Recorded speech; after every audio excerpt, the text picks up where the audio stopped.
João, capítulo 10, verso 41. Esse texto eu não tinha te dado. Abre aí, por favor. João 10, 41. Nós vamos começar por aqui. E muitos iam ter com ele e diziam: realmente, João não fez nenhum sinal. Porém, tudo quanto ele disse a respeito deste era verdade. Feche os seus olhos. Senhor nosso Deus e Pai, em nome de Jesus, eis aqui a tua palavra. Continua falando conosco. Usa-me como um canal de bênção nesta hora, pelo poder do nome de Jesus. Você pode dizer amém? Amém. Glória a Deus. Nós estamos diante de uma descrição, não apenas, a de João, mas, aliás, o que escreve o texto, não é o mesmo João cujo texto está inserido, tá certo? É João, irmão de Tiago, falando de João Batista, primo de Jesus. É isso que esse texto está dizendo. O João citado ali no texto é o filho de Isabel e de Zacarias, certo? Aquele que vai pregar no deserto. Segundo Jesus, não houve ninguém nascido de mulher maior do que João. Ninguém. Nem Davi, nem Moisés, nem Salomão, nem Abraão, ninguém. O único maior que João, segundo Jesus, é ele. Não há nenhum outro. Mas o que João tem de tão especial? Quantos milagres João fez acontecer? Quantos sinais ele operou nessa terra? Ele curou o quê? Multiplicou o quê? O que João fez para se destacar no conceito não apenas de Jesus, mas de um dos discípulos? Descrevendo isso, João era alguém que trabalhava com a verdade. Ele não era perfeito, se atrapalhou um pouco, porque a Bíblia gosta de mostrar fraquezas de pessoas exemplares para mostrar que não há 100% de perfeição. João foi um discípulo chamado para profetizar no deserto e foi muito bem enquanto estava no deserto. O dia que resolveu, por motivo eu não sei qual, sair do deserto para profetizar no palácio para Herodes, ele perdeu a cabeça. Ele acabou morrendo porque saiu de onde estava, talvez para ir para onde gostaria de estar. Mas João foi alguém que trabalhou com a verdade de tal forma que ele se destacou, mas perdeu a cabeça porque disse uma verdade que não deveria ser dita, pelo menos naquele ambiente, pelo menos daquela forma. Hoje eu quero apresentar a vocês algumas verdades que precisam ser ditas sim, mas a pergunta é: será que não é necessário arrumar um melhor jeito para contar uma verdade? Para expor muitas vezes uma deficiência? Para chamar a atenção de alguém com amor, com respeito e com carinho? Porque se não podemos, ao invés de solucionar um problema, causarmos mais problemas ainda. Então eu separei algumas verdades que eu acho que vale a pena você avaliar ou avaliarmos. E junto com elas, avalie o pastor. Junto com elas, avalie a igreja. Junto com elas, avalie meus líderes. As pessoas que caminham comigo, porque meu nome está arrolado ao delas. E o delas está arrolado aos meus, ao meu. Não dá mais para separar isso. Mesmo que eu quisesse, eu não tenho como fazê-lo. Então é importante que você, como membro, entenda se esse é um ambiente que te aproxima de Deus, ou te aproxima muitas vezes das luzes, te aproxima muitas vezes da popularidade. Nós não podemos perder o foco, estamos às portas. Então vai aí, a primeira verdade, certo? Que não pode ser dita. Coloca para mim, por favor, Mateus, capítulo 28. Mateus 28, 11. Esse texto eu já te dei, certo? E indo elas, eis que alguns da guarda foram à cidade e contaram aos principais dos sacerdotes tudo o que sucedera. Verso: reunindo-se eles em conselho com os anciãos, deram grande soma de dinheiro aos soldados, dizendo o quê? Recomendando-lhes que dissessem. Vieram de noite os discípulos dele e o roubaram enquanto nós dormíamos. Olhe para mim, porque nós temos uma verdade aqui muito perigosa. E ela não pode ser dita, pelo menos na visão dos religiosos, dos sacerdotes. Jesus acaba de ressuscitar. Essa é a grande verdade.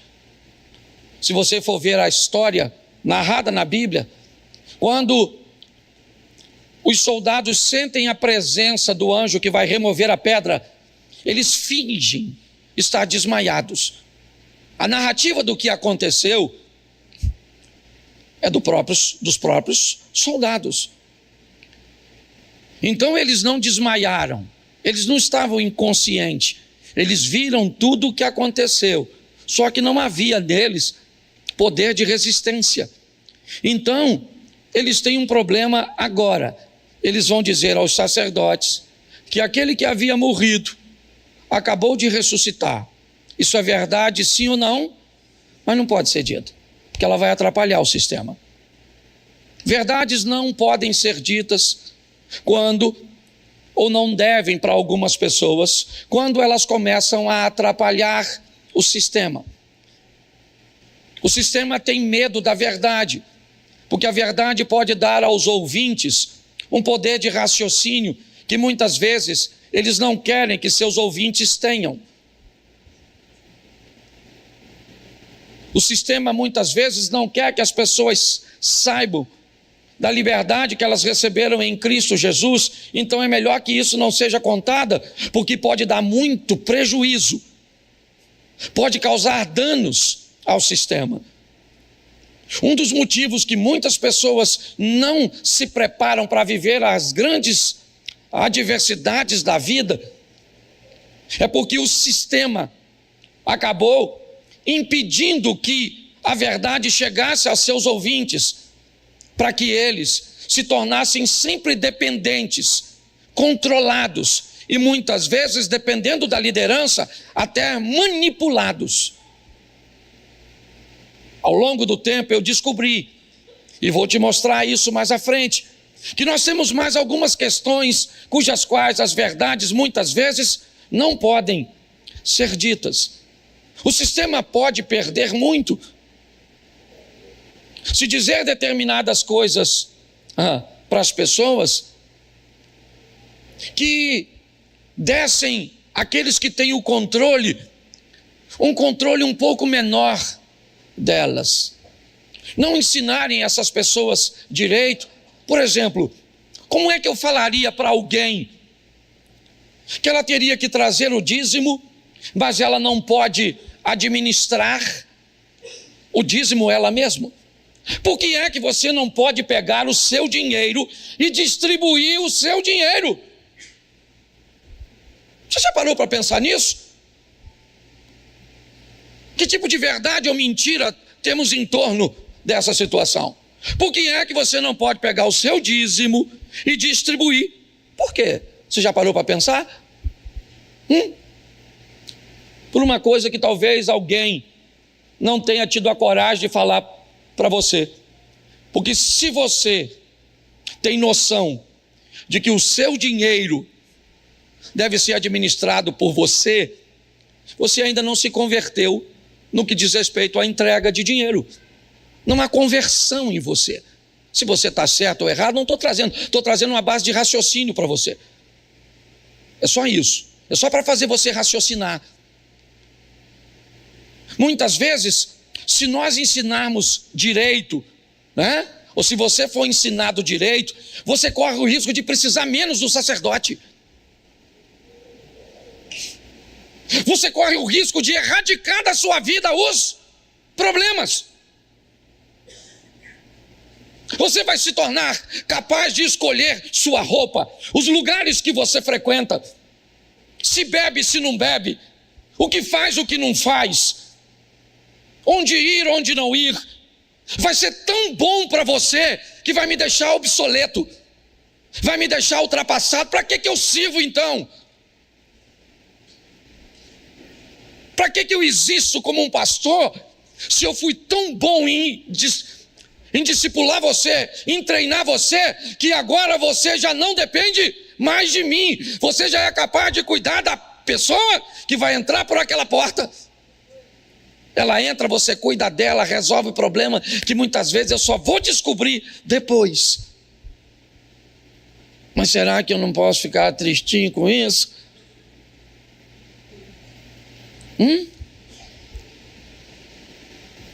Então talvez é melhor não ensinar direito e fazer com que sempre haja uma dependência. Me pergunte onde vai, se vai fazer, se não faz. Tem verdades que, se elas forem ditas, elas prejudicam o sistema de uma tal forma que não haverá mais dependente de pessoas e vai começar a ter nas igrejas apenas dependente de Deus. Mas será que isso é bom? Talvez esse seja um nível mais elevado e eu já comecei, já jogando um pouco mais pesado. Mas o sistema, ele não gosta muito da verdade. Conhecer as coisas, aprender as coisas, certo? Pode abrir seus olhos, e alguém com olhos abertos é extremamente perigoso. Ele pode questionar, ele não come qualquer coisa, ele não aceita qualquer coisa. É assim que funciona. Segundo ponto, para eu não me deter num só. Primeira carta do apóstolo Paulo à igreja de Coríntios, capítulo 3, verso 1. Coloca para mim, por favor. Eu, porém, irmãos, não vos pude falar como a espirituais, e sim como a carnais, como a meninos em Cristo, porque a tradução está diferente, né? Leite, deixa eu ver aqui como é que está a tradução. Isso, vamos aqui. Leite vos dei a beber, não vos dei alimento, porque ainda não podeis suportá-lo, nem ainda agora podeis, porque ainda sois, preste atenção,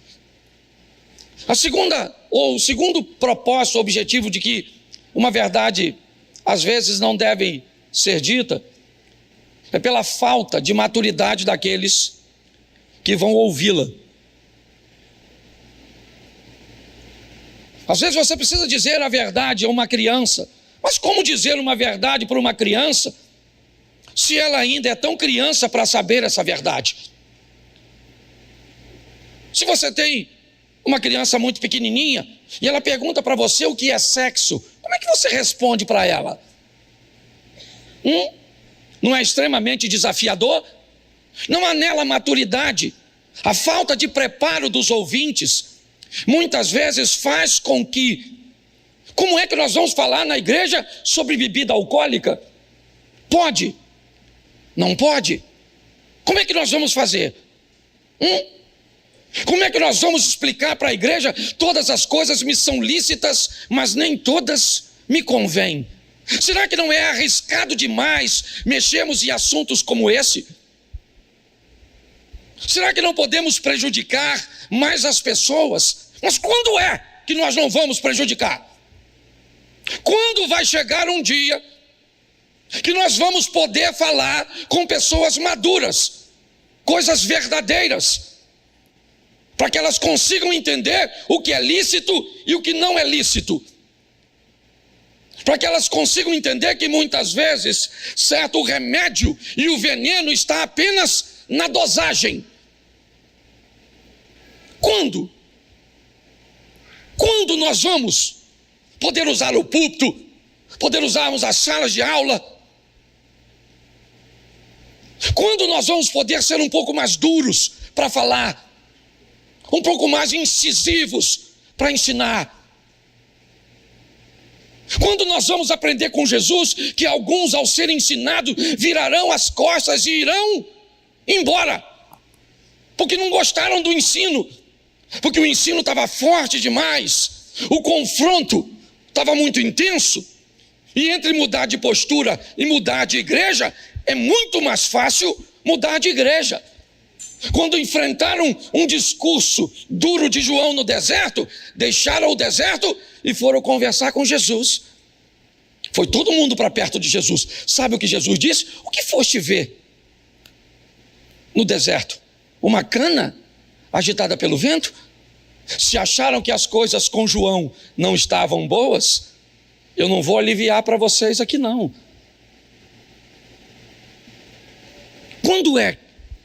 Quando? Depende da liderança, porque eu estou falando de mim mesmo. É o ano da revisão, é o meu. Eu estou aqui, certo, revisando o que eu estou fazendo. Qual é o meu papel nessa história? Qual é o meu papel? Porque eu sou pastor de uma igreja. Um dia eu vou ter que prestar conta de tudo isso. Então, quando é que nós vamos poder olhar para isso? E olhar, os ouvintes estão preparados. Quantos anos eles têm? Não, já tem 10, 15 anos. Tem gente com 20 anos na igreja. Tem gente que já passou por 3, 4 igrejas. É importante nós revermos essas questões, porque muitas vezes nós vamos ter sérios problemas por causa da falta de preparo dos ouvintes. Então eu tenho que sonegar. Eu não posso entregar, né, a verdade. Eu não posso falar sobre que tipo de foto, que tipo de curtida, que tipo de comentário, que tipo de grupo, certo? Não. A vida é minha e eu não quero nem saber o estrago que eu faço na vida do outro com as minhas ações.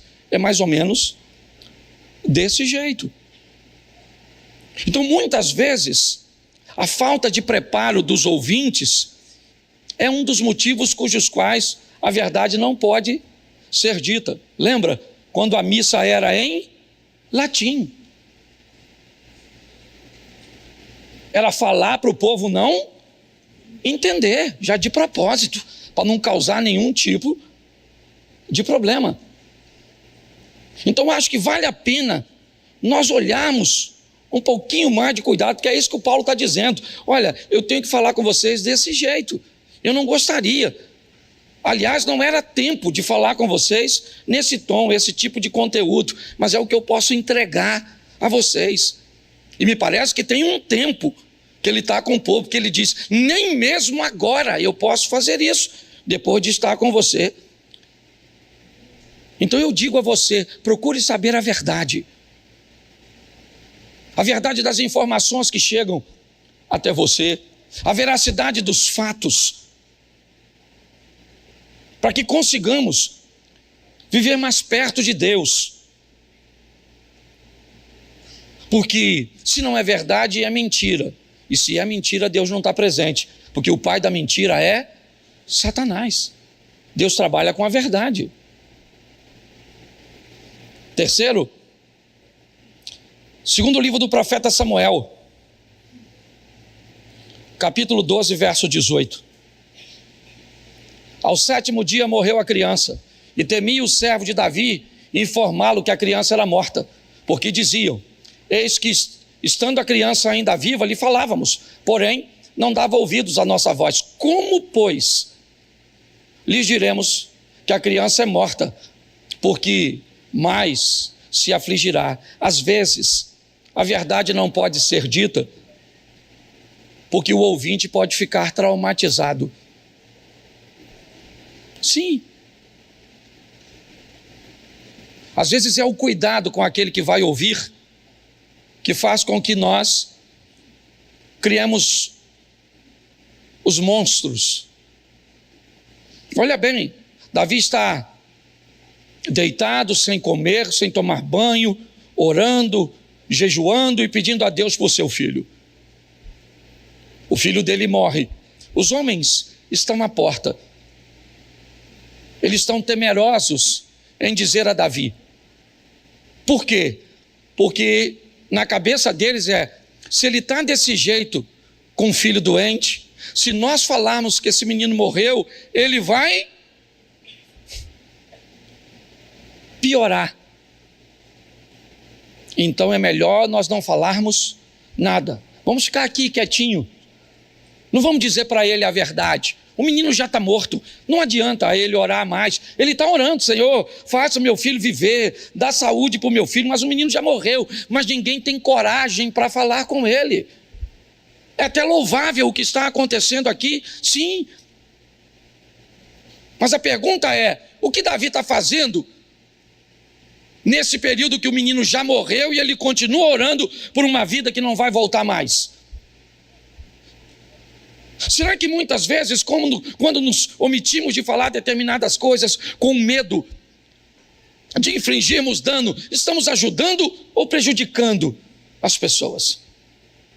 Com que tipo de criações e limitações que chegamos até aqui? Como é que nossos pais nos tratavam? Será que nós não fomos forjados em ambientes aptos para lidar com os desafios? Estamos replicando esse comportamento ou não? Os homens não querem falar com Davi, porque eles têm medo, sabe? Como nós temos. Qual é a dose certa para corrigir o nosso filho? Um grito? Será que não podemos traumatizá-lo? Como é que nós vamos nos comportar diante disso? Porque nós estamos treinando pessoas para aprenderem a viver com as pessoas, se relacionarem com elas, se defenderem delas. Pessoas para aprenderem a se relacionar com Deus, estarem mais perto dele, entendê-lo. Pessoas para se relacionarem com Satanás, para aprenderem a se defender, a se proteger e a atacar. Mas será que é isso que nós estamos fazendo? Ou quando nós temos dificuldade de dizer determinadas coisas, não somos cúmplices de uma criação de uma geração frágil, ensimesmadas? Pare e pense. Olhe só. O terceiro motivo é esse: eu não falo a verdade porque eu tenho medo de magoar, eu tenho medo de traumatizar as pessoas, então eu finjo que não estou vendo. Será que isso é sadio para o nosso casamento? Será que isso é sadio para os nossos filhos? Será que isso é sadio para nossas amizades? É só uma reflexão. É isso.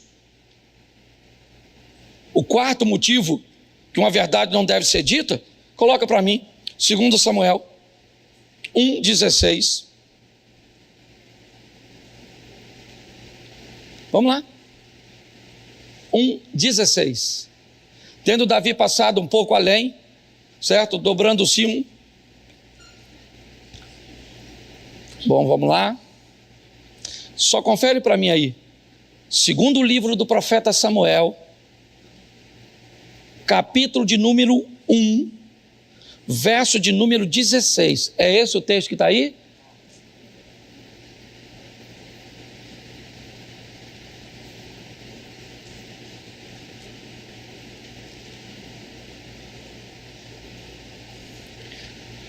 Disse-lhe Davi: o teu sangue seja sobre a tua cabeça, porque a tua própria boca testificou contra ti, dizendo: matei o ungido do Senhor. Preste atenção. O quarto motivo pelo qual muitas vezes a verdade não deve ser dita: pela falta de habilidade do mensageiro. Tem gente que é ruim até para falar a verdade. Você conhece alguém assim? Pois esse cara fez isso. Ele foi o indivíduo que viu a morte de Saul. Se você vê como ele conta, eu não vou narrar aqui não, porque não tem tempo, certo? Mas se você vê como é que ele conta uma situação difícil, era um problemão. Mas ele tem dificuldade. Deixa eu te contar uma história, eu não sei, eu já contei isso aqui, não sei se você vai lembrar. O rei sonhou que os dentes dele caíam e ficava um dente só. E ele começou a escovar aquele dente, um dentinho só aqui. com todo carinho, no sonho dele, e o dente caiu também. Ele ficou desesperado com aquele sonho e chamou um sábio para dizer para ele o significado do sonho. E quando ele chegou, o sábio chegou, o rei contou: eu sonhei que meus dentes caíam tudo, ficava um dente só, e eu escovava ele com todo jeitinho, e o dente caiu também. O sábio disse: isso é um sonho terrível. Mas o que significa? Cada dente seu que está caindo é um parente seu que vai morrer. E o último dente é você que morre. O dente falou: prende esse miserável. Isso é coisa de falar do rei? Dando má notícia para o rei, prenderam o infeliz. O rei, ainda intrigado com aquilo, mandou chamar um outro sábio. E quem já foi chamar já avisou: ó, o primeiro que foi se lascou. Olha o que você vai falar. E ele chegou lá. O rei falou para ele: olha, eu sonhei que meus dentes caíam tudo. Ficava um dente só, eu escovava e ele caía também. O sábio falou assim: mas isso é um sonho sensacional? O rei falou: é? Ele falou: claro, majestade, vida longa ao rei. O significado desse sonho é que o senhor vai viver mais do que todos os seus familiares. O rei falou: gostei. Dá presente para ele. Na saída, um cara que estava na porta disse para ele assim: ô, você falou a mesma coisa que o outro. O outro falou: os parentes morrem primeiro e você morre por último. E você disse: vai viver mais. Então preste atenção. Olhe só. Ele tem uma verdade, sim ou não? Mas tem verdade que não pode ser dita, porque se você for falar com o seu marido, vai piorar. Se você for falar com o seu filho, com a sua sogra, se você for falar, se você não tiver habilidade para falar, você vai ter sérios problemas. Porque para uma verdade ser dita, não basta ela ser verdade. Aquele que vai dizer precisa estar preparado para falar. Você quer ver? Coloca aí um cara altamente preparado para falar, segundo Samuel 12:1. Bota aí o 12:1. Pensa num cara para falar as coisas legais. Vai lá. O Senhor enviou quem? Natã. Pensa num cara legal. Olha só. O cara que levou a notícia de que Saul tinha morrido, Davi mandou ele fazer o quê? Ou fazer o quê com ele? Matar, sim ou não? Sim ou não? Davi mandou o cara que levou a notícia da morte do Saul ser morto. Sabe o que Natã vai levar para Davi agora? A notícia que ele sabe que Davi estava pegando Batseba, que tinha mandado matar Urias. Davi, o Natã sabe pensa, não é um cara bom para morrer? Sabendo tanta coisa ruim assim a respeito do... Ele tem uma missão, qual é? Falar, mas ele não é otário. Há uma linha muito tênue entre o corajoso e o insano. Pensa ele chegando lá: majestade, falar uma coisa para o senhor tem vergonha nessa cara do senhor, não? Um homem igual o senhor assim, pegou a mulher do outro aí, e eu soube, porque Deus falou comigo. Aqui em Xerém tem uma história. Tem uma história. Certo? Eu acho que é ali para a banda da sua casa ali, Josi. Não é? De uma profeta lá que falou que o marido estava pegando, o cara foi lá e matou a dona. Ela falou a verdade? Me parece que sim. Mas como é que ela... vamos supor, você está lá no ambiente de oração. Aí Deus mostra que o marido da fulana está saindo da ciclano, está pegando a mulher do... Aí você fala para a mulher dele assim: manda seu marido vir aqui, porque Deus me deu uma visão que o seu marido está pegando a fulana de tal. Não era para ela falar assim: ô querido, tudo bom? Fala com o seu esposo que eu tive uma visão a respeito dele. Um assunto muito sério que eu só acho que é só entre ele e Deus. Avisa ele para dar um pulinho aqui. Eu pergunto a ele se eu posso contar para a senhora. Diga para mim se no dia seguinte o cara não está lá. Aí a mulher que era profeta falava: minha senhora, é só entre Deus e ele, a senhora vaza. E aí fala: aí maluco, a casa caiu. Deus me mostrou que você está no cerol, com a dona lá. Ela está falando a verdade, sim ou não? Mas da maneira correta, gente. O mensageiro tem verdade que não pode ser dita porque o mensageiro é ruim. Você já tentou falar a verdade para alguém e deu problema?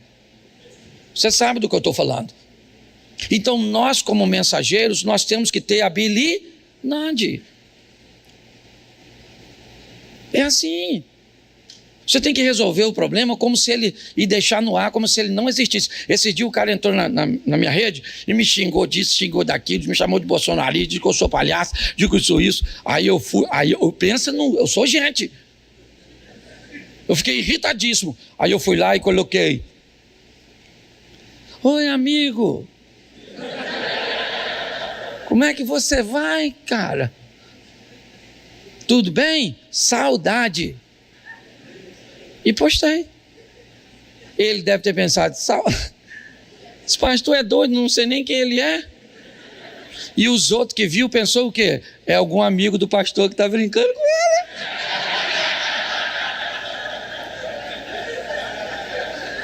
Eu constrangi o cara. Esse dia eu estava com essa aqui, ó, almoçando, veio 2 donas, deixou a metade da roupa em casa e pediu para tirar foto comigo. Veio com os peitos quase de fora, a dona parecia mimosa. Sabe o que ela disse? Posso tirar uma foto? Eu falei: lógico, pode. Ela viu, pode. Mas por favor, eu amo tirar selfie.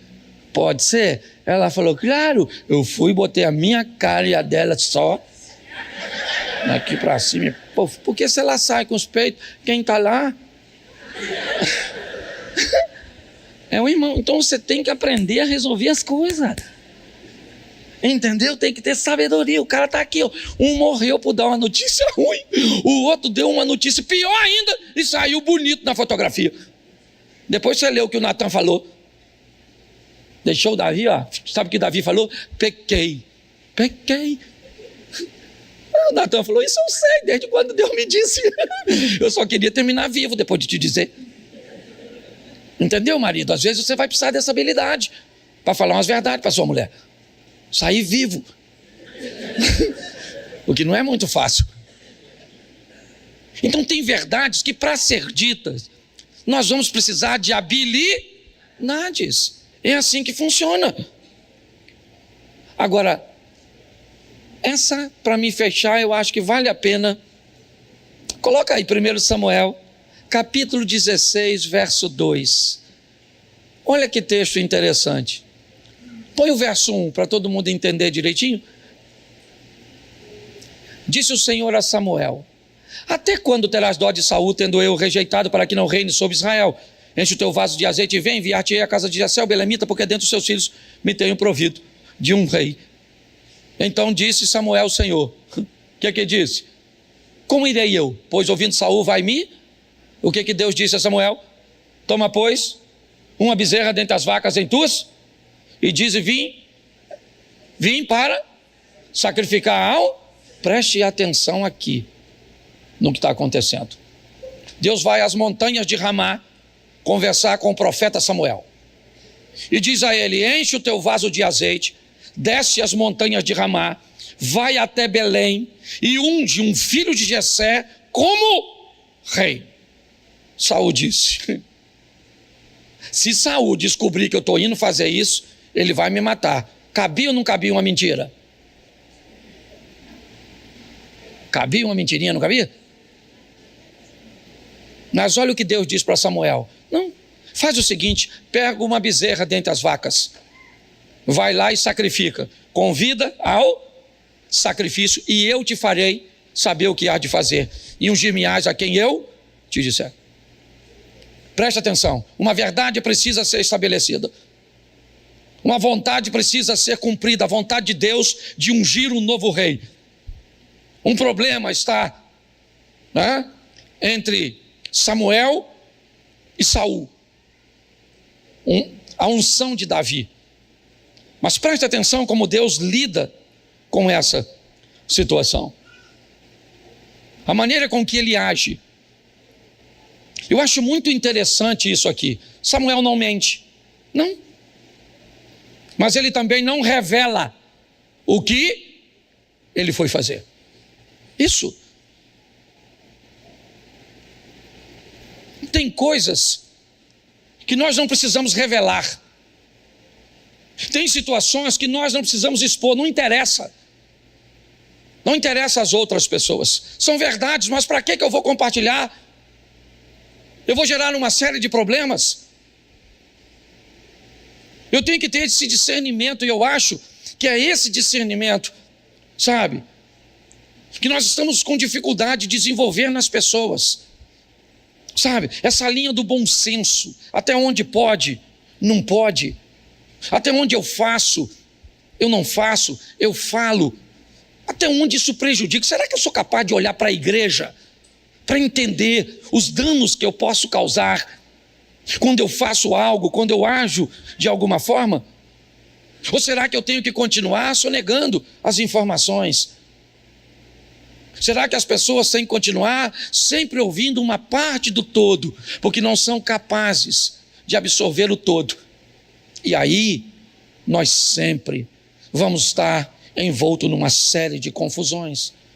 É porque um disse, porque o outro disse, é porque um fez, porque o outro fez, é porque um postou uma foto, e a foto estava desse jeito, e frequentou esse lugar, e comprou, e não pagou, e fez isso, e o líder, ele sempre está muito confuso, ele sempre está muito atarefado, sabe? Porque a gente não pode ensinar. Essa foi a minha pergunta. Olha, essa semana eu preguei todos os dias. Todos os dias. Eu cheguei agorinha mesmo. Eu passei para bastante lugares, passei mal em Fortaleza. Quase não consegui pregar.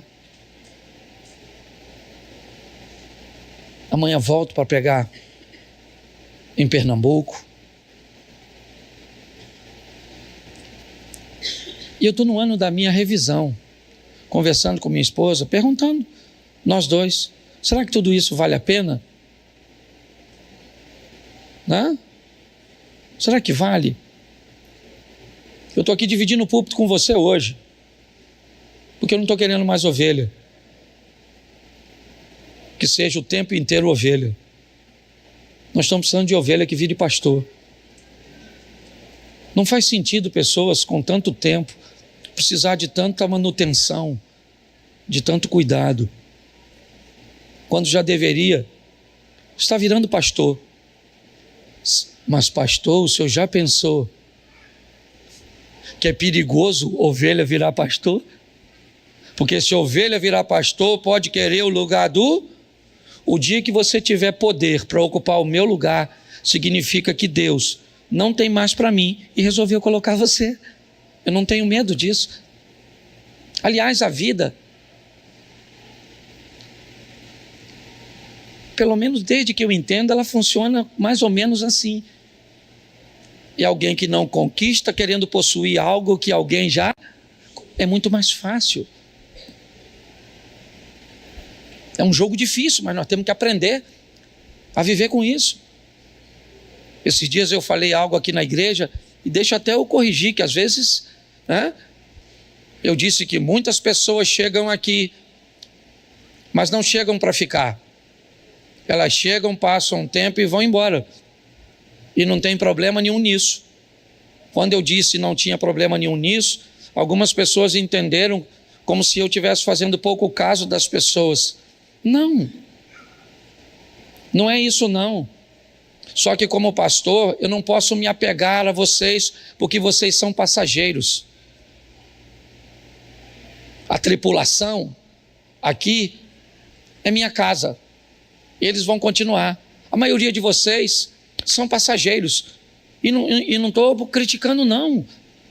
Dependendo do que eu fale, do que eu faça, ou do que o outro possa colocar ali tão pertinho. Nossa, apareceu uma igreja ali agora. A vida funciona desse jeito. Eu sei que pessoas vão ficar, porque a gente tem que continuar cuidando. O tamanho da igreja, quem determina é Deus. E vocês são preciosos, mas muito preciosos sim, porque vocês não são meus, vocês são do Senhor. Mas o meu incentivo a vocês é: deixem logo de ser ovelhas e comecem a pastorear. Você não precisa de um microfone, você não precisa de um cargo de liderança, você precisa de um coração para orar, para ajudar outras pessoas. Isso faz com que, além de você não exigir demanda, você ainda supre demandas. É assim que funciona. Mas verifique se aqui você recebe conteúdo, informações que estão buscando te transformar em alguém autossuficiente. Vamos continuar convivendo em comunidade, sim, mas autossuficiente, apta para lidar com suas escolhas. O pastor não precisa dizer que esse decote, que essa saia, não precisa, você sabe. O pastor não precisa dizer que você foi à Itália, e lá na Itália você foi a Veneza, e você sentou num restaurante para comer, certo, uma massa com sua esposa, uma pasta, e aí então você tomou um cálice de vinho. Está certo ou errado? Não estou aqui defendendo nem para lá nem para cá, certo? A pergunta é: quando nós vamos conseguir formar? Isso é uma pergunta nossa, Abner. Nossa, Osias. Nossa, Eduardo. Nossa, Alex trabalha com casais. Quem trabalha, Anderson, que trabalha com Quando é? Já parou para pensar nisso? Está na hora de nós deixarmos de ser uma reunião de ovelhas e nos tornarmos uma escola de profetas. Um ambiente onde possamos oferecer às pessoas capacidade de raciocínio. E aí a mulher sai daqui uma esposa melhor, uma mãe melhor, uma dona de casa melhor, um pai melhor, um marido melhor, um homem melhor, certo? Aí nós vamos melhorar. Melhorar onde? O bairro que nós frequentamos. Melhorar onde? Melhorar a nossa casa. Melhorar o que? O ambiente corporativo onde trabalhamos, o ambiente religioso onde compartilhamos a fé. Porque essas instituições não tem problema. Tira as pessoas da sua empresa e vê se tem algum problema lá. Tira as pessoas da sua casa e que problema tem lá? Tira as pessoas daqui. Os problemas, eles estão em nós. Então nós precisamos olhar com um pouco mais de carinho para nós mesmos, porque a percepção precede a mudança. Se você não consegue perceber que precisa mudar, você não vai mudar. Amém? Amém, gente? Negócio de onde eu estou, o pessoal está chorando. Para mim é um prazer muito grande, o Simon e a Mirna, essa é uma família preciosa, mas eu vou falar algo aqui, eu não posso guardar segredo, eu não guardo dinheiro, vou guardar segredo. Eles foram lá no sítio, tem uma trilha para fazer. A gente passa por uma montanhazinha e o negócio é meio puxado. E eu achei que meu amigo Simon, machão, certo? Ia fazer a trilha, ele nem foi. Mas a pastora Mila foi. E o pior de tudo, até para mim, ela foi na frente, certo? Ninguém tinha mais fôlego do que ela. Então, eu quero agradecer essa família, momentos muito especiais. Certa missão, ela merece fazer uma comemoração, porque é um ministério limpo, graças a Deus. Então eu fico muito feliz, trago um abraço aqui da minha família, e realmente a vida é corrida, mas nós vamos descansar no céu, certo? Então vamos embora, vamos para cima. Bom, gente, eu quero conversar com vocês nesta manhã sobre resultados, sobre as propostas que Deus tem feito a cada um de nós. E muitas vezes a nossa postura nos afasta dos resultados que Deus planejou para nós. É muito importante para que você entenda que Deus não tem problema nenhum com o crescimento individual, com o enriquecimento individual, com a projeção, a notoriedade. Mas também é importante que você saiba que, na ótica de Deus, a prioridade sempre é o coletivo, sempre é o reino, sempre é o povo. Ou seja, todas aquelas pessoas que prosperam e que crescem em sua individualidade não cometem nenhuma infração por isso. Porém, aquelas pessoas que, crescendo ou não se preocupam com o coletivo, não estão dispostas a ajudar o seu próximo, como Jesus contou, na parábola do bom samaritano. Quando questionaram a ele, mas quem é o meu próximo? Ele diz, o seu próximo é aquele que aparece para você todos os dias, aquele que a vida envia para você, aquelas necessidades de pessoas que estão por perto ou não. Porque a generosidade, ela precisa ser vista da seguinte forma: ou você é generoso, ou você está generoso. Quem é generoso, ele é generoso se tiver muita coisa, e é generoso se tiver pouca coisa. Ele é generoso com os conhecidos, ele é com os estranhos, com os de perto e com os de longe. Mas se você está generoso, você precisa de uma oportunidade espetacular para exercer essa generosidade, que não é você, ela está em você em alguns momentos, são espasmos. Por isso pessoas acham que para ajudar o outro tem que ficar rica,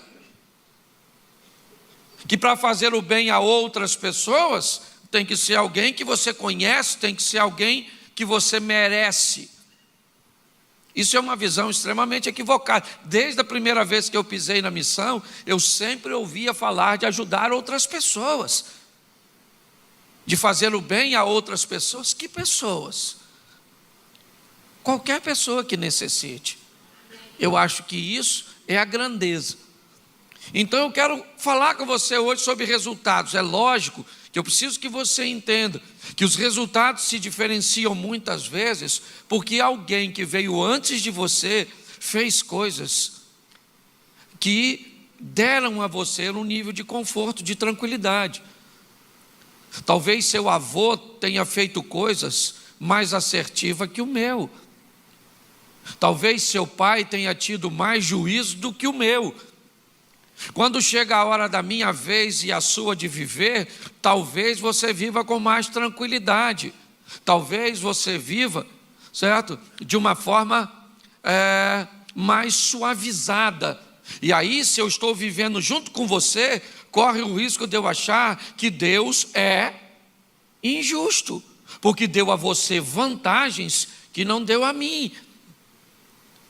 Mas quando nós vamos olhar para a vida, não é assim que funciona. Eu quero transmitir para você hoje, nessa manhã, que para Deus todos nós somos iguais. E as oportunidades, elas estão aí e são oferecidas para todos. Muitas vezes nós olhamos para o texto bíblico, como eu vou te mostrar hoje, a história de Ana, e talvez você ache que ela leve alguma vantagem sobre Penina. Talvez você pense que Deus estava em Siló para abençoar Ana. Mas a grande verdade é, havia ali duas necessidades e um Deus. A verdade é que Ana saiu de Siló com uma vitória que Penina não saiu, mas não tem nada a ver com Deus, tem a ver com Penina. Havia uma necessidade para ela. Muitas vezes nós olhamos para Ana e achamos que ela é superior a Penina simplesmente por ser mãe de Samuel. Você está equivocado. Quando a Bíblia diz que todos pecaram, ela estava falando de todos. Quando a Bíblia diz que o Senhor morreu por todos, era todos mesmos, sem nenhuma preferência. Todos pecaram e destituídos estão da glória de Deus. Quando nós entendemos isso, por que é que você acha que Cristo recebe uma coroa de espinhos? Porque todas as vezes que alguém vence algo, num ambiente de monarquia, quando um rei vence outro, a cerimônia de posse é transferir a coroa da cabeça do vencido para a cabeça do vencedor. Daí tudo aquilo que pertencia ao rei anterior passa a ser posse do rei que venceu. Quando a sentença lá atrás do pecado é estabelecida sobre o mundo, determinando uma vitória parcial do mal sobre o homem, a terra também recebe uma punição de produzir espinhos e carros. Ou seja, é como se o mundo estivesse sendo coroado. O mundo jaz no maligno e a coroa do sofrimento, ela é ou são os espinhos. Quando Jesus vai ser crucificado, uma coroa de espinhos vai sobre a cabeça dele. Ele é o novo rei, que destituiu o rei anterior, tomando posse de tudo o que era dele. Por isso, a coroa de espinhos sai do sofrimento do homem e vai para a cabeça de Cristo, que paga o preço para nos libertar. Hoje eu vejo muitas pessoas, e principalmente aqui se casam, sofrendo demais e não precisa sofrer. Não precisa, pastor, mas é difícil aí não é só para você não, talvez seja um pouco mais para você, por causa da falta de estrutura. Eu já brinquei com isso aqui, a Bíblia e a vida, não é nem a Bíblia, a vida, ela cruza pessoas diferentes. Por que você acha que você é proativo e trabalha do lado de um lerdo? A senhora é proativa e casa com um homem que é lerdo? Porque a Bíblia quer matar vocês dois? Não, o que a vida quer dizer é lerdo, aprenda com esse rapidinho. E rapidinho, aprenda com lerdo. Sim. Às vezes eu vejo brigando, só para você entender isso, né, que eu falo muito de família. Como pode um analítico se casar com um extrovertido? Eu não sei como é que pode. Aí diz que o tal dos opostos se atraem. Já volto para o texto. Mas eu tenho que deixar essa informação, porque tem gente que está achando que casamento não dá certo. Deixa eu falar uma coisa para você. Não existe pessoa errada, existe pessoa no lugar errado. Todo mundo é certo, só que tem uns que não é para ser seu marido, é para ser seu vizinho. Uns não são para ser seu marido, são para ser o cara que lava seu carro. É o cara do Lava Jato. Era só para isso que ele servia. Tu casou com ele. Ah, pastor, esse homem não é para... Não, ele não é errado, não. Você colocou ele na posição errada. Entendeu? Tem mulher que não era para ser sua esposa. Era para ser só sua parteira. Te botou no mundo e falou, vai. Aí você se casa com uma mulher. Para pensar. Aí eu fico olhando, como pode? Só para você entender. Alguém com comportamento, eu não sei se você tem alguém assim. Um analítico, por exemplo, ele é o cara praticamente das ciências exatas. O analítico, ele é tudo tintim por tintim, por tintim, por tintim, por tintim. Normalmente ele entra em casa e olha para ver se tudo está no lugar. E se não tiver, ele mexe. Você vai prestar a conta do mês com ele, você diz para ele, ele pergunta, quanto gastamos de café da manhã esse mês? Você diz 230, ele 30 e quanto? 37, e 7 e quê? Às vezes você nem sabe o centavo, você mente, só para evitar a discussão. Certo? Mas você casou com alguém que é tão diferente de você. Eu acho maneiro, e só para fechar esse exemplo, quando... Deixa eu pegar um exemplo que seja fácil. Vamos numa festa. O marido analítico, a esposa extrovertida. O que é um extrovertido? Extrovertido é uma pessoa que pensa que tudo começa quando ela chega. Então ele é o centro das atenções, enquanto o analítico é importantíssimo chegar na hora, o extrovertido é especialista em atraso, porque na cabeça dele nada começa antes de mim, então eu chego a hora que eu quiser, certo? Aí a festa vai começar 8 horas, leva meia hora de casa na festa. O que ele faz? O analítico começa a se arrumar 10 para as 7. Porque 7h15 ele está pronto. Porque 7h20 ele vai sair, porque vai que atrasa, ele tem 10 minutos de tolerância. Porque que ele chegar às 8, porque é a hora de chegar. Certo? 7h30, o extrovertido vai tomar banho. Ainda vai cantar uns 3 hinos. Certo? Vai usar um secador. Quando dá 5 para as 8, já faz 20 minutos que o analítico está no carro, ligado, que a ventoinha já desarmou, já armou, certo? E vem o extrovertido, mas assim na passarela. Meu amor. Ok? Mas o mais legal é quando chegam na festa, porque o analítico com vergonha chega escondido, se afastando para aparecer do nada depois de alguns minutos, para que todos tenham a sensação que ele já estava presente, mas ninguém o viu, para não sofrer a vergonha do atraso. Mas o extrovertido não vai deixar isso. Assim que os dois chegam, ele já grita: oh! Chegamos! E provavelmente eles vão embora dizendo: nunca mais eu saio contigo, porque ninguém... Então deixa eu falar uma coisa para você: os resultados são ruins porque as escolhas são ruins.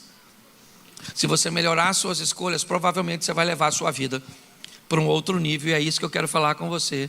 Não reclame da sua vida, reclame de você. Fala assim: eu sou ruim e eu tenho que melhorar. É assim que funciona. Se você melhora a sua vida, melhora. Se você não melhora a sua vida, fica ruim. Fica tranquilo que se você quer em Cristo, você vai para o céu. Vai viver uma vida desgraçada aqui, mas depois vai embora, vai embora, vai embora, vai embora, vai embora. Então eu queria que você amadurecesse isso. Por quê? Porque hoje me parece que nós estamos muito mais presentes na vida dos outros do que na nossa. Estamos muito mais preocupados com o que está acontecendo na rede social dos outros, a foto dos outros, do que na nossa própria vida. Minha proposta hoje é que você, que aguarda a presença de Deus na sua vida, pare para pensar se o que está faltando na sua vida, na verdade não é a presença de Deus, mas a sua. Está na hora de você se tornar mais presente na sua vida profissional. Está na hora de você se tornar mais presente no seu casamento. Está na hora de você se tornar mais presente na criação de seus filhos. Está na hora de você se tornar mais presente na comunhão que você planeja ter com Deus. Porque queremos muito a presença de Deus e oramos e pedimos para que Deus se faça presente. Mas a minha pergunta é: o quanto de presença falta de Deus para a sua vida? Estarei convosco todos os dias, até a consumação do século. Isso foi o que ele disse.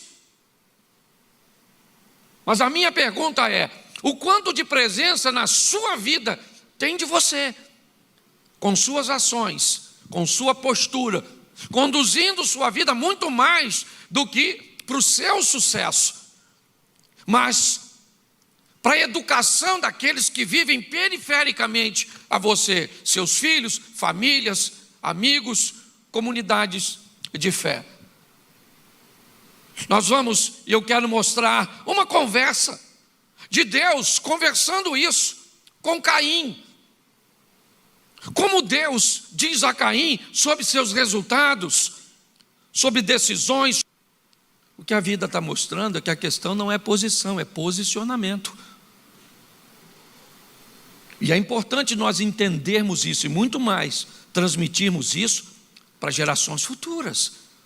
Porque quando a Bíblia diz, ensina o menino o caminho que deve andar, o que a Bíblia está dizendo é, antes de mandar seu filho para fora de casa, dê a ele uma matriz sobre tudo aquilo que você considera importante. Você considera importante. Não é o que a internet considera importante. Não é o que o sistema didático, o corpo docente das escolas. Não.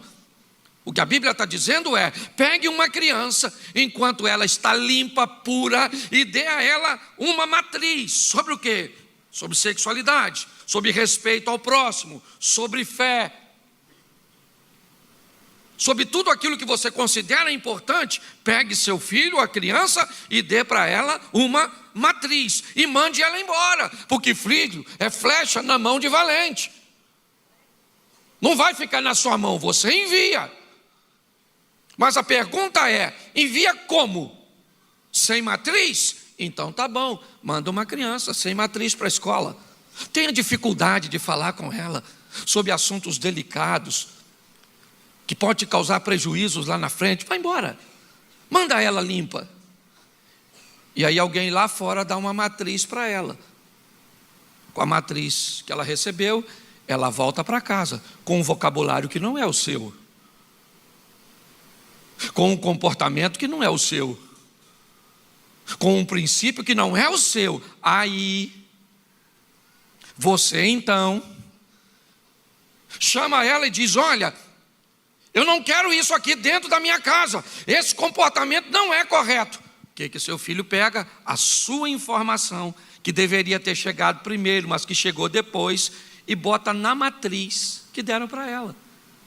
E aí ela diz, opa, essa informação aqui está errada. Não, essa aqui é que é certa. Não é, porque se essa fosse a certa, ela teria que ter chegado primeiro. Então você começa a lidar com isso. São esses resultados que andam me assustando. Essa tem sido a minha preocupação, principalmente por trabalhar por família, com família. Então pare e dê, principalmente, porque não faz sentido se não fosse bíblico. Porque é que um sistema tenta dar informações sobre assuntos tão complexos para crianças de uma idade tão baixa?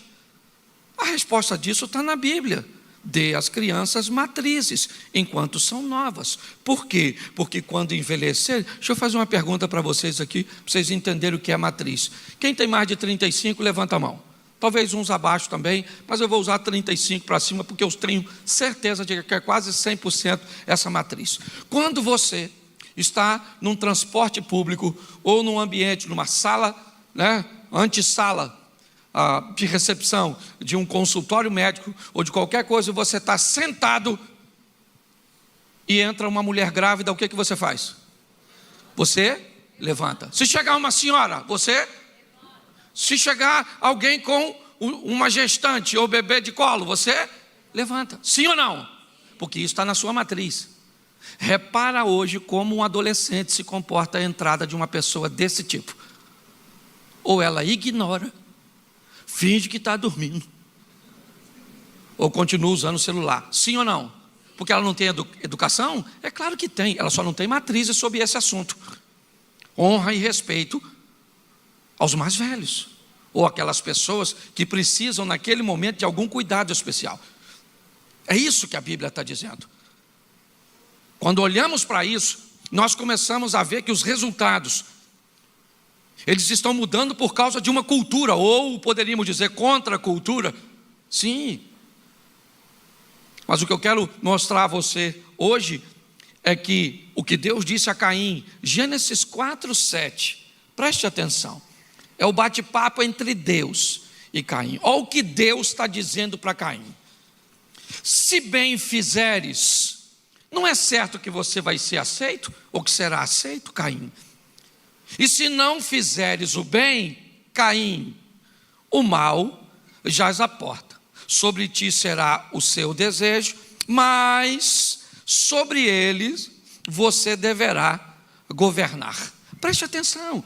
Deus está dizendo para Caim o seguinte: Caim, você está vivendo num ambiente, ou a vida é um ambiente de escolhas, onde os resultados se seguirão posteriores a ela.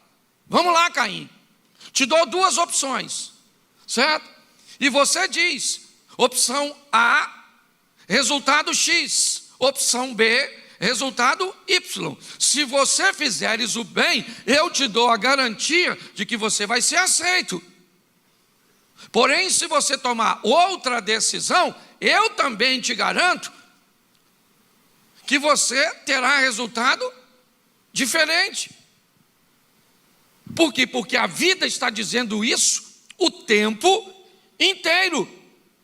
Está lá Caim e Abel.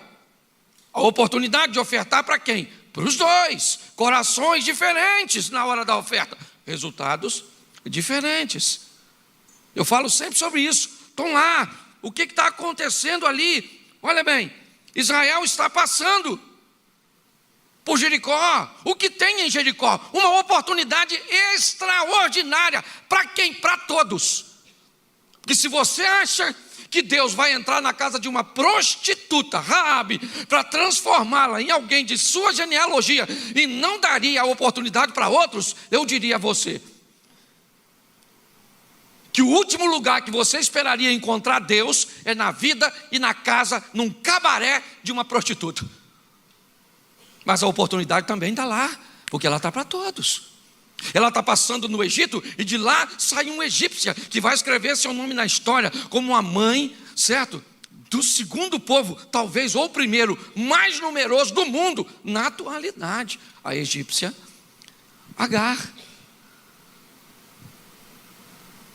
Porque isso é uma oportunidade. Deus está dizendo a Caim: sério, se você for para cá, Caim, o resultado é esse. Se você for para lá, o resultado é aquele, e pronto. E agora? Agora você decide. A ti cumpre dominá-lo. É responsabilidade sua decidir sobre seu casamento, sobre seus filhos, na esfera correta. Você quer ver? É difícil sair de família, eu fico falando de família o tempo inteiro. Hoje eu já volto para o texto. A mulher deixa o marido sem sexo. O marido está nervoso. O cara está nervoso, está meio bruto, está meio... Sabe o que ela faz? Vai orar. Eu não sei para quê, mas eu respeito. Senhor, toma o coração daquele homem, amansa ele. Está nervoso, atrapalhado, arredio, agressivo. E Deus deve falar: a senhora sabe por quê? Não sou eu que tenho que amansar ele. O arreio está na mão da senhora. Pega o chucro, amansa e monta. Você consegue entender? Agir no lugar certo. Tem pessoas, meu filho me fez essa pergunta agora me levando para o aeroporto. Pai, tem gente lutando guerras e não sabe nem com quem estão lutando. Nós precisamos ferramentar essas pessoas, dando a elas pelo menos a visibilidade sobre qual é seu verdadeiro inimigo. Vamos aqui. 1 Samuel capítulo 1, verso 3. Subia, pois, este homem da sua cidade de ano em ano a adorar e a sacrificar em Siló, né? Onde estava o Senhor dos exércitos. Estavam ali os sacerdotes do Senhor, Ofni e Finéias, os dois filhos de Eli. Preste atenção. Nós temos aqui uma história que vai narrar a história, na verdade, de duas mulheres. Duas. O que elas têm? Elas têm coisas valiosas. Qual é o grande problema? É o que vale para uma, não vale necessariamente para outra. Porque me parece que o que Penina quer é o que Ana tem. E o que Ana quer é o que Penina tem. O que a Bíblia está buscando mostrar? Primeiro, que pessoas são diferentes. Isso fará com que elas não se satisfaçam com as mesmas coisas, e graças a Deus por isso, porque isso traz muito mais coisas para nós. Agora a minha pergunta é: como pessoas se comportam quando não têm o que gostariam de ter e vê os outros tendo? Porque a história, ela vem nos ensinar é isso. O que elas têm? Elas têm coisas legais, é verdade. Uma tem o amor do homem, mas não tem filhos que gostariam de ter, que gostaria de ter. A outra tem os filhos que a outra gostaria de ter, mas elas não têm o homem. Mas como as pessoas se comportam? Porque me parece, tudo tem a ver com o comportamento. Você vê uma historinha, por exemplo, como a Branca de Neve. Vamos lá, o que é isso? Espelho, espelho meu. O texto nunca foi sobre Branca de Neve. O texto sempre foi sobre uma mulher que tem problema com seu espelho. O texto sempre foi para passar uma mensagem de como se comporta pessoas que escutam sempre o que querem ouvir. É isso, espelho, espelho meu. Existe alguma mulher mais bela do que eu? O espelho disse não. E quando ele disse não, está tudo certo. Porque não é o que aquela mulher quer ouvir. Aquela princesa que era. Quando ela escuta o que quer, o espelho continua inteiro. Ela continua feliz. Branca de Neve continua tranquila. Mas o tempo inteiro ela está procurando no espelho. E um dia aquele espelho que sempre dizia não, diz sim: espelho, espelho meu, existe alguém mais bela do que eu? Sim, Branca de Neve. Pronto, a princesa virou uma bruxa, quebrou o espelho mais à frente, arrumou um camarada para perseguir a Branca de Neve para dar um. E o que a história quer dizer? No que pode se transformar pessoas quando escutam o que não gostariam de escutar. Quando é dito para elas, nós sabemos isso, uma das dores mais fortes do ser humano é a ingratidão. É aquela pessoa que você disse sim sua vida inteira, e o dia que você disse para ela o que ela não gostou de ouvir, pronto, você tem um marido transtornado, um filho transtornado, um vizinho transtornado, um membro de igreja transtornado. Nós que somos pastores sabemos disso. Se ajuda, faz. Um dia você tem que dizer um não, acabou, a pessoa vai embora. Aqui ela começa dizendo como essas mulheres se comportam, ou como pessoas se comportam quando não têm o que gostariam de ter. É isso. Como a tristeza abate o coração das duas. Pelo amor de Deus, esqueça a ideia de que Penina é inferior a Ana, porque não é mentira. Para Deus as duas são iguais. A postura é que vai ser diferente, e eu vou te mostrar isso já já. Mas elas chegam como mulheres doloridas ou com dores, porque essa é uma batalha de dores. É isso que nós estamos vendo aqui. Mas aí, qual é o perigo disso? É que quando alguém não tem com facilidade, principalmente isso, o que o outro consegue, você corre o risco de não valorizar o que você tem. O perigo é esse. É que já que você não tem aquilo, então não tenho nada. Então, a casa do fulano, olha a casa do fulano. Beleza. Mas eu tenho que ter cuidado para não achar que a casa do fulano é tão bonita que transformou a minha no nada. É quando a vida do outro se torna mais interessante do que a minha. Esse é o problema. É que as duas mulheres estão sofrendo, não porque não tem nada. Não, mas essa é a historinha do sempre. Porque é a história das pessoas a nível quase universal. Sua serva não tem nada em casa. Foi o que a mulher disse para o profeta. Como a senhora não tem nada? A senhora tem filhos, a senhora tem casa, a senhora tem vizinhos, a senhora vai ter gente que te emprestará vasilhas. A senhora tem um Deus que já avisou a senhora que vai agir a seu respeito. Mas no âmbito da dor, ela disse: eu não tenho nada. Você tem que ter cuidado com a sua dor, porque a intensidade dela pode te transmitir a mensagem que você está sozinha, que não tem mais jeito. Foi assim com Agar. Ela está debaixo de uma árvore dizendo: nós vamos morrer. E Deus diz: querida, abra os olhos, tem um poço pertinho de você. Cuidado para a sua dor não levar você para o isolamento. Cuidado, eu tive um primo, um cara extraordinário, que perdeu uma jovem filha. Tinha mais uma e um menino adotado. Mas com a morte da filha mais velha, ele perdeu o prazer de viver. Entregou sua vida numa depressão e morreu. Um cara extraordinário.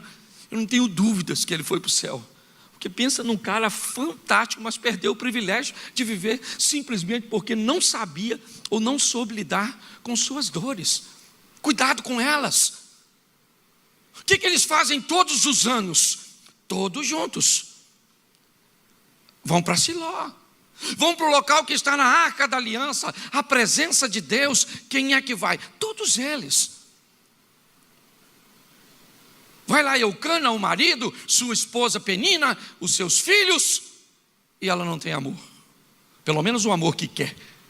Porque sexo ela tinha, até porque o cara fazia filho na dona, um atrás do outro. Agora provavelmente não tinha piscadinha de óleo. Não tinha. Senta, Ana. Isso. Penina, senta aí, filha, bota os meninos aí. Isso. É isso aí, Aninha. Isso. Bota esse menino direito aí, Penina. Para pensar. Olha a quantidade de coisa que você tem, e às vezes você reclama de não ter nada. Ou será que é só eu? Tem dia que eu olho para a minha vida e falo: Senhor, que vida ruim. Você já pensou isso? Mulher é mais franca. Por isso que às vezes você, homem, chega em casa, sua mulher fala assim: estou cansada. Estou cansada. Sabe o que eu estou cansado? Estou cansada de tudo. Estou cansado de você, dessas crianças. Estou cansado de tudo. Qualquer dia você vai chegar aqui e eu vou ter sumido. Sua mulher fala isso é universal. Já virou até culto universal. Isso aí. Porque é quase universal. As pessoas olham. Você olha para o emprego que você trabalha, em uma situação que você está, que muita gente gostaria de menos você. Porque o bom é do outro. Esse dia uma pessoa falou comigo assim: nós fomos assistir uma palestra de uma mulher, pensando numa mulher bonitona. Rapaz, uma cavala, ela andava assim na passarela, assim, ó. Sangue de Jesus, irmão. Do jeito que aquela mulher andava, você quase não escutava o que ela falava. Era só ela assim, ó. Parecia parte de ping-pong, você quer saber da bola. Aí uma mulher que estava perto de mim falou assim: Cláudio, fala, queria ser essa mulher aí, Cláudio. Falei, sério? Ela falou, sério, Cláudio. Olha, bonita, nova, rica. Falei, menino, jamais imaginaria que você gostaria de ter perdido um filho de 14 anos. Ela falou, o quê? Eu falei, o filho dela de 14 anos morreu um tempo atrás aí. Ela falou assim, não, aí é lógico que isso eu não queria. Você só quer dos outros as coisas boas, que os outros também querem seu. É, Frankenstein. Um pedaço de um pedaço de outro, você vira monstro. Meu Deus do céu. Certo? Eu sei que todos os anos eles vão para Siló. Quem é que está em Siló? Fala comigo, Deus. Quem é que está lá? Isso. Tem uma patotinha lá, os sacerdotes, né? Eli e os 2 filhos. Aí quem é que vai para lá todo ano? A Penina com aquela penca. Vambora, gente. Conta um para ver se está todo mundo aí, viu? Isso. Vambora. E Ana? Ninguém aqui, hein? Doido para ter um filhinho, mas aí quem é que vai de mãozinha dada com ela? Vambora, Aninha? Isso, querido, dá para não tropeçar. Bora, Penina. Já de moleza. Porque a vida é desse jeito. Você gostaria de ter um homem bonito e inteligente? Não existe. Porque o homem não agrega os 2 adjetivos. Se for bonito e inteligente, não é homem, é mulher. Entendeu? Porque o homem só consegue ser uma coisa cada vez. Contente-se. Pastor, isso é inteligente. Nem precisa me mostrar, que já sei que é feio. Eu não. Pastor, meu marido é lindo, não quero nem conversar com ele, porque é burro. Pastor, quero te apresentar minha mulher. Pode apresentar, que eu já sei que provavelmente é bonito, é inteligente. Você está rindo, mas o assunto é sério. Isso é que é maravilhoso, Davi. Só que a gente chora de coisa que era para rir. Vai a turma toda. Certo? Vai para lá. Chega lá e Eucana vai fazer o sacrifício. Agradecer a Deus por Penina, sim ou não? Sim ou não? Ele oferecia sacrifício por Penina e deixou a Penina sem sacrifício? Não, pegou o sacrifício, fez para Penina, fez para os filhotinhos dele. Aí chegava a Ana, fez um sacrifício especial, porque ele gostava da Ana. E ela também era sozinha, dava até para gastar mais. É que Penina era uma despesa desgraçada com aquelas catarrentas, tudo. Certo? Gestão. Dava uma oferta maior por Ana. Aí Ana chorava, olhando o quê? Os filhos da Penina. E Penina chorava vendo a cara de amor nojenta que o Eucana olhava para essa miserável dessa Ana. Por isso, filho, ótica. É isso que você tem que aprender, ampliar a sua visão. Quem está lá olhando tudo isso? Eu imagino Deus olhando para a Penina. Eu posso fazer Deus amar você, Penina. Ou eu posso fazer Eucana amar você, Penina. Podia ou não? Podia mesmo? Ô, Ana, eu posso fazer você gerar um? Podia ou não? Isso aí, podia fazer a coisa para as duas, sim ou não? Porque Jesus, quando estava na cruz, ele pode salvar um ladrão ou outro. Ele fala assim, qual dos dois? Ele podia salvar os dois, mas salvou um só? Por que ele salvou um só e não salvou os dois? Por quê? Por causa de posicionar de um deles. Por que Ana ganha a vitória no mesmo lugar que Deus está e Penina não? Não tem a ver com Deus, tem a ver com Penina. Você está num ambiente onde Deus está presente. Você está num ambiente onde Deus pode fazer um milagre para todos nós simultaneamente aqui. Entendendo primeiramente que muito mais do que algo individual é para uma visão e abrangência coletiva. Mas você pode sair daqui com o seu milagre, amém? Porque Deus continua o mesmo.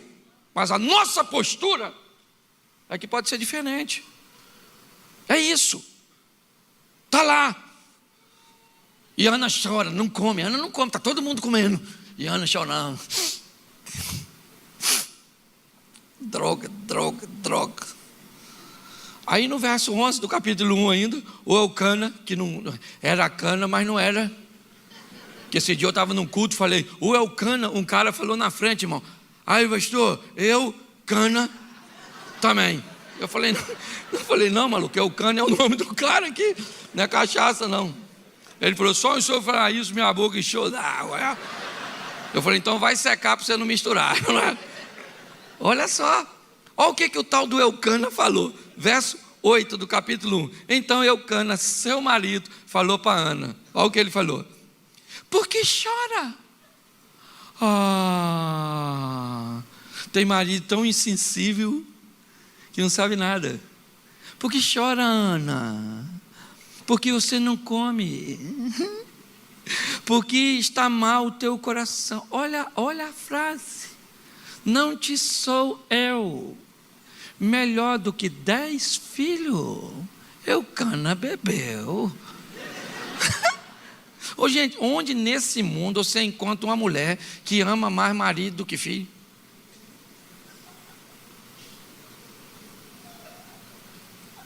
O silêncio responde a vocês, rapazes. Note que não houve nenhuma discordância, nenhuma sequer. Quando eu falei, filho e marido, sua mulher já viu você assim, ó. E seu filho chorando, papai se foi. Mas eu fiquei, que otário. Esse cara sabe nada de mulher. Nada, esse maluco aqui, esse tal de Eucana, não devia nem ter casado. Porque chora, porque não come, porque seu coração está miserável, porque você não faz um filho aqui em mim. Na outra você faz, que parece uma coelha. Certo? Porque tem homem, eu vejo, esse dia eu estava escutando uma canção, olha a canção, você que gosta de música, olha só. Amélia não tinha a menor vaidade, às vezes passava fome ao meu lado e achava bonito não ter o que comer. O maluco que fez essa composição, ele sabia que era mulher. Não, você é doido, que mulher vai ter prazer em passar fome? Sai fora. Então tem gente, aliás, por isso que eu digo que tem gente, você que é solteiro, pergunte-se, primeira coisa, eu vim aqui para carreira solo ou para o grupo? Porque tem gente que vem aqui e não deve casar não, menina. Você é ruim mesmo com mulher. Esse dia tinha uma menina falou comigo, pastor, eu fugi de casa. Eu falei, você mora com quem? Ela falou, sozinha.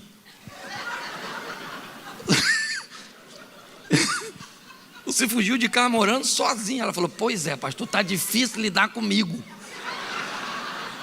Estou precisando de uma ausência de mim.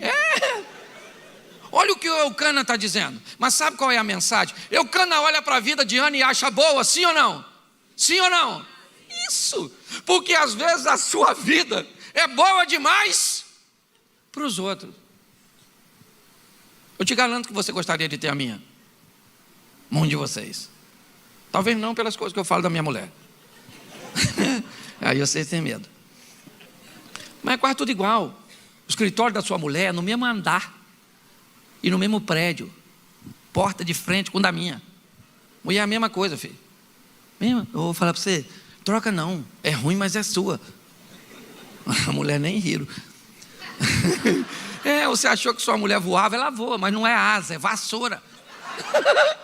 Você achou que seu marido era príncipe? Não era não, era o cavalo, chegou sozinho. Em algum momento dessa viagem o príncipe escorregou. E o cavalo chegou solitário. Cuidado que você está rindo de você mesmo. Então escute só. Em algum momento dessa história, olha só, a sua vida e a vida dos outros começam a ser meio que equiparadas. E a dos outros fica melhor, sim ou não? Sim ou não? Fala sério. Sim. Diz que a grama do vizinho é a mais? Não, a grama mais verde é aquela que mais se cuida. Cuida da sua que ela fica verde. Aliás, eu nem sei se você tem que cuidar. Porque do jeito que os outros ficam de olho na grama da gente, é melhor deixar secar, pelo menos ninguém olha. Esse dia o cara falou, pastor, eu vou investir na minha mulher, rapaz. Bonitona, gostosona. Os homens ficam olhando, eu falei, maluco. O dia que ninguém mais olhar para a minha, por que eu vou olhar? Aí ele parou, pensou. Falei, a minha tem que estar maneira, pô. Porque os outros olham, eu olho. Eu só falo, é minha, não mexe. Peraí, é crime, inafiançável. Você está entendendo? Nossa vida, ela tem... Gente, nós temos que viver aqui de forma extraordinária. Eu falo para vocês. Hoje eu falo para muita gente em diversos ambientes. Eu saio da igreja, vou para o teatro, para a casa de show, para um ambiente no empreendedorismo. Eu falo em velório, batizado, assassinato. Eu estou pregando em tudo quanto é canto. Esse dia eu fui fazer um evento. Aí estou indo para o local do evento. Botaram o banner, sabe aquele lambe-lambe, aquele retrato grandão, na porta do cemitério, com a minha foto. Eu tirei uma foto. Até defunto tá indo, caraca, meu irmão.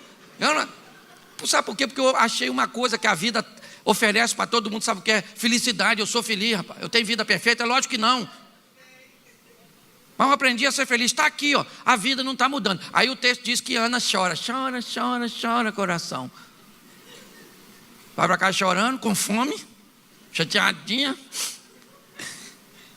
E Penina, toma-lhe filho. Toma-lhe filho. Porque Penina não tem amor, mas o bicho para fazer sexo. E nasce filho. Eu gosto de Penina, porque ela sabe que Eucana não a ama como ama Ana, mas ela diz que dane-se. Vem, Eucana. Ela não tem amor, mas tem cerol. E lá, é fantástico. É porque tem mulher que aborreceu, não quer o marido. Nossa, não quero você. Se de uma dona falou comigo, pastor, eu não quero meu marido porque eu estou barrigudinho. Eu falei, deita de bruços, santa. Bota as perninhas para cima, pelo amor de Deus. Mas vai viver sua vida. Eu gosto de Penina porque Penina é extraordinária. Ela vai para casa alegre, sim ou não? Não! Ela também está chateada, porque o marido ama a outra. Mas enquanto Ana vai chorando, Penina vai. Bora, Eucana. Bora, Eucana.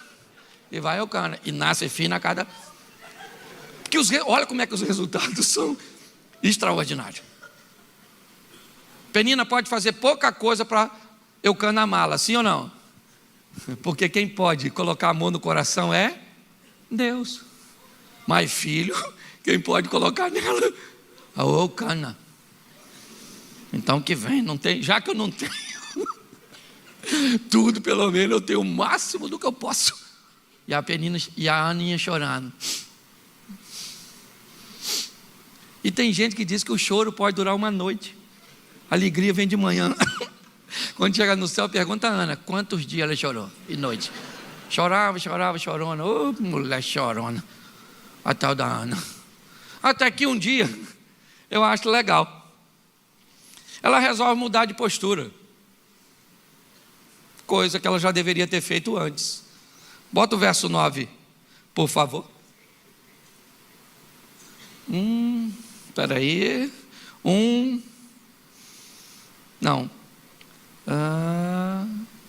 É 1:9. É o 10? Então coloca para mim aí. Isso. Levantou-se Ana e com amargura de alma orou ao Senhor e chorou abundantemente. Presta atenção. Um belo dia Ana vai para Siló e resolveu mudar de postura. Resolveu se preocupar mais com a vida dela do que com a vida de Penina. Resolveu protagonizar suas próprias histórias. Sim, ela subiu no palco da vida para protagonizar suas histórias e deixou Penina para lá. E quem é que está lá? Quem sempre esteve. Como? Como sempre esteve. Lá está Penina tentando provocar, Eucana com dificuldade de compreender, o sacerdote ali sentado e Deus no trono. Quem foi que chegou diferente? Ana. Ana chegou diferente. Pronto. Agora ela chegou para estar presente na própria vida. E ela começa a falar com Deus em primeira pessoa.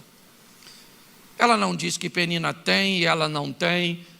Ela diz, Senhor, eu quero resolver um problema.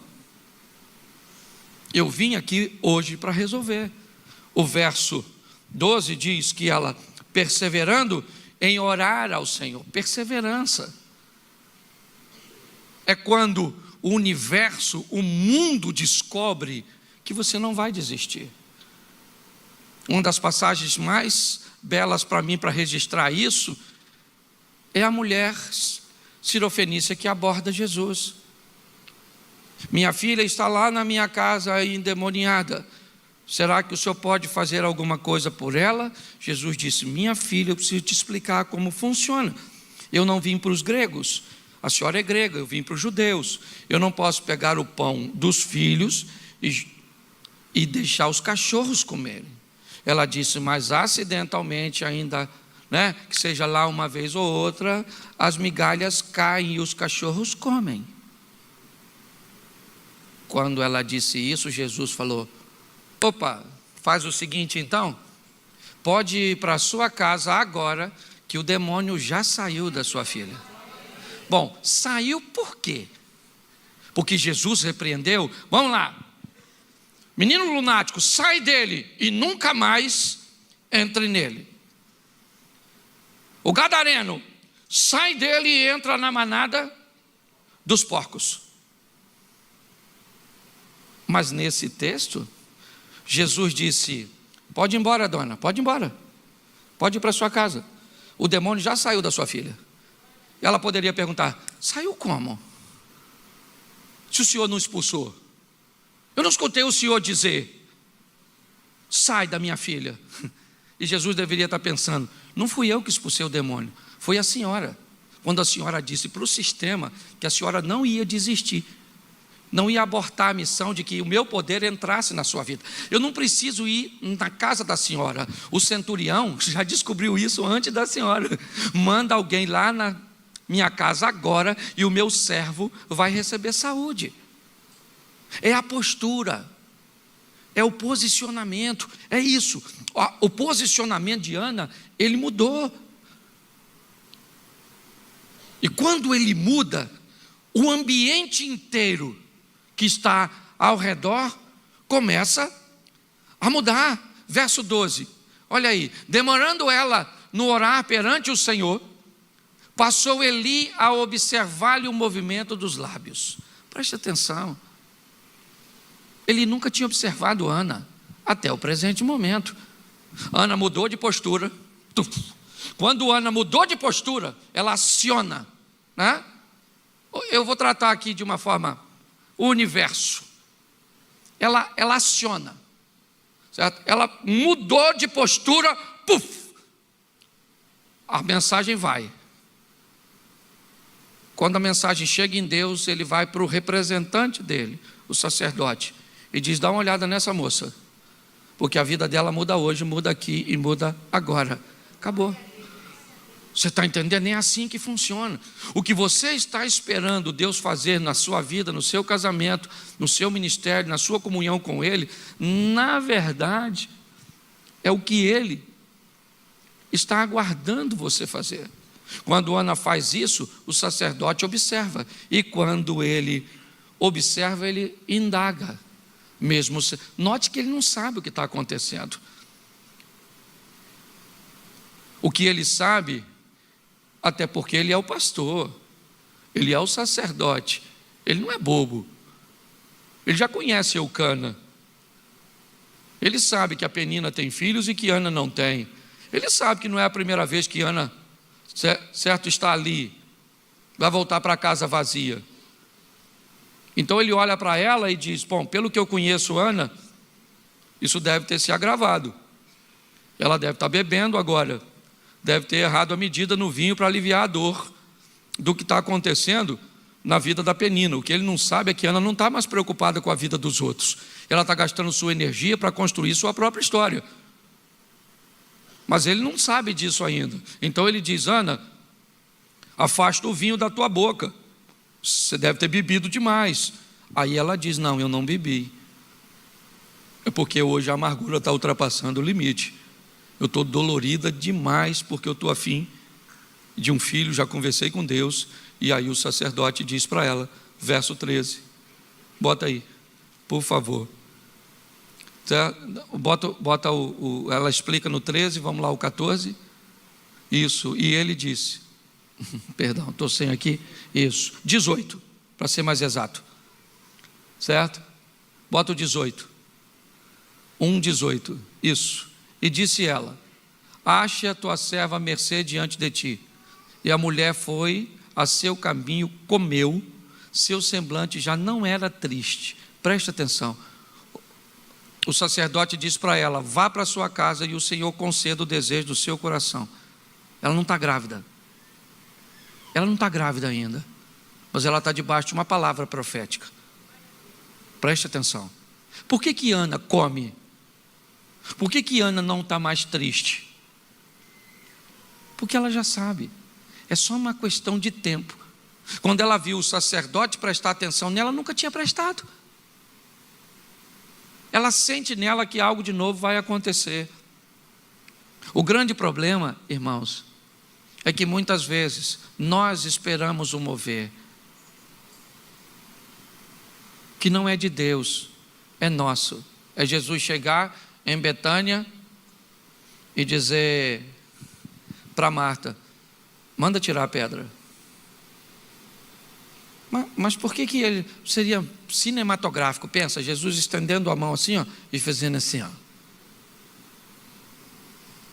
E a pedra saindo. Ou o anjo que foi tirar a pedra e que removeu a pedra do túmulo dele, não poderia ter sido enviado para remover a pedra do túmulo de Lázaro?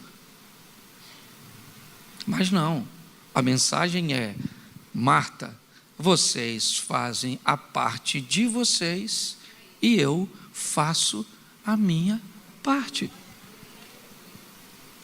Para falar a verdade, é isso que eu tenho ouvido aqui todas as vezes que venho na missão. Um trabalho de conscientização, impulsionando pessoas a viverem coisas extraordinárias, porém com uma ficha limpa. Então eu queria que você ficasse de pé nesse momento e falasse para quem está do seu lado assim: a responsabilidade é minha. Isso. Você ia doido para falar é sua, né? Já estava na ponta da língua, né? Então a responsabilidade é minha, minha e minha. Deus está aqui para abençoar quem? A todos. Tem Penina aqui? Tem Ana aqui? Tem. Agora a minha pergunta é: a Penina não poderia ter falado: Senhor, bota a mão no coração do Eucana. Poxa, ela falou? Ela falou? Não. Então tudo indica que Eucana nunca amou como amou Ana. Ana teve filho? Quantos filhos ao todo? Se você somar a patotinha toda dela, que você acha que às vezes que foi só o Samuca, mas quantos foram? 5 mais o Samuel, 6. Ou seja, que tem Deus para todo mundo aqui. O Deus que está aqui dá para todo mundo. Ele reparte assim, ó, e dá para todos. Então você pode sair daqui com um casamento. Você está com a sua mulher, fala assim: minha gata, eu te amo. Fala assim, fala, olha para ela. Pode falar gata, aqui não é pecado não, fala.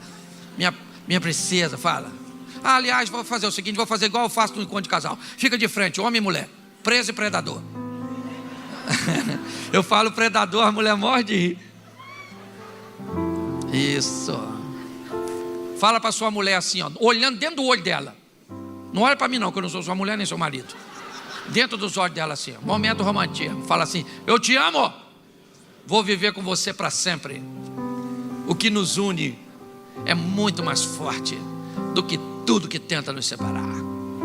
Eu vou com você até o fim, mas eu preciso do seu perdão. E hoje à noite nós não vamos fazer nada. Fala. Olha para seu marido e diga: eu também te amo. Fala: vou viver com você também para sempre. A proposta do casamento é vitalícia. Fala: isso significa que um vai sepultar o outro. Eu preciso do seu perdão também. Fala: e eu te amo, meu gato. Você é lindo, forte, dinâmico, poderoso. E que Deus me perdoe por tantas mentiras. Dá um abraço ao seu marido. Se seu filho estiver por aí, dá um abraço também. Vamos orar? Mais tarde nós vamos estar juntos, se o Senhor me deixar eu pregar de novo, depois de tanta doideira. Pai, muito obrigado pelos 25 anos da missão. Muito obrigado por essa família, que quem pode olhar os resultados de hoje, talvez jamais poderia imaginar de como tudo isso começou. Abençoa este casal, abençoa seus filhos, seus netos, abençoa toda a sua liderança, abençoa essa obra, ó Deus, que o Senhor tem levantado com alto nível de relevância. Abençoa todos nós, porque o Senhor tem poder para isso e tem bênçãos que repartem para todos. Que o Senhor, como disse o profeta: eu bem sei os pensamentos que vocês têm a respeito de vocês mesmos, e eles são bons. E eu gostaria de dar a vocês o que vocês querem receber, mas às vezes vocês trabalham contra vocês mesmos. É isso que o profeta tenta nos dizer, Senhor, através da tua palavra. Mas leva-nos a uma vida mais assertiva, uma vida de pouquíssima culpa e de muita responsabilidade.